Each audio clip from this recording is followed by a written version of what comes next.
Hello guys, welcome back to my video. അപ്പോൾ ഇന്നൊരാൾ എനിക്ക് റിക്വസ്റ്റ് ഇടുമോയെന്ന് ചോദിച്ച് ഐ ഡി ഇട്ടുതന്നിട്ടുണ്ടായിരുന്നു ഗൈസ്.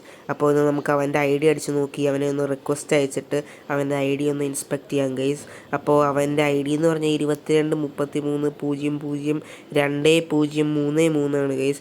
അപ്പോൾ ഞാൻ ആദ്യം അടിച്ച് നോക്കിയപ്പോൾ എനിക്കൊന്ന് കിട്ടിയില്ലായിരുന്നു. വീണ്ടും സെർച്ച് ചെയ്ത് നോക്കിയപ്പോൾ എനിക്ക് അവൻ്റെ ഐ ഡി കിട്ടി ഗൈസ്. അവൻ്റെ ഐ ഡി എന്ന് പറയുന്നത് സ്പീഡി എന്നാണ്, ഗിൽഡ് ടീം ഓറ എന്നാണ്. അപ്പോൾ ഞാൻ റിക്വസ്റ്റ് അയച്ചിട്ടുണ്ട് ഗൈസ്. അപ്പോൾ ഞാനത് പ്രൊഫൈൽ ചെയ്ത് നോക്കിയപ്പോൾ എൻ്റെ മോനെ സെറ്റാണ് ഗൈസ് അവൻ്റെ ഐ ഡി. അപ്പോൾ അവനെ ഇപ്പോൾ കയ്യെ പിടിച്ചേക്കുന്നത് MP4 ടിവോയാണ് ഗൈസ്. ഇപ്പോൾ കോസ്റ്റ്യൂം ഒന്നും അവൻ മാറ്റിയിട്ടില്ല, അതോ ഞാൻ ഡൗൺലോഡ് ആകാത്തതുകൊണ്ടാണോന്നും അറിയില്ല. അപ്പോൾ അവൻ്റെ വിഷ് ലിസ്റ്റിൽ 4 സാധനങ്ങളേ 5 സാധനങ്ങളുള്ളൂ ഗൈസ്. നമ്മുടെയൊക്കെ ഫുള്ളാണ് വിഷ് ലിസ്റ്റ് എന്നൊക്കെ പറഞ്ഞാൽ. പിന്നെ നമ്മൾ റഷറാണ്, 72% റഷറാണ് ഗൈസ്. അപ്പോൾ അവൻ BR റാങ്കിഡിൽ ഡയമണ്ട് 2 ആണ് ഗൈസ്. ഹീറോയ്ക്ക് 14 എംബളം ഉണ്ട് ഗൈസ്. അപ്പോൾ അവനൊരു സെറ്റ് പ്ലെയറാണ് ഗൈസ്. അപ്പോൾ അവന് നല്ലൊരു താങ്ക് യു ഗൈസ്. എനിക്ക് ഒരാളെങ്കിലും റിക്വസ്റ്റ് ഇട്ടല്ലോ.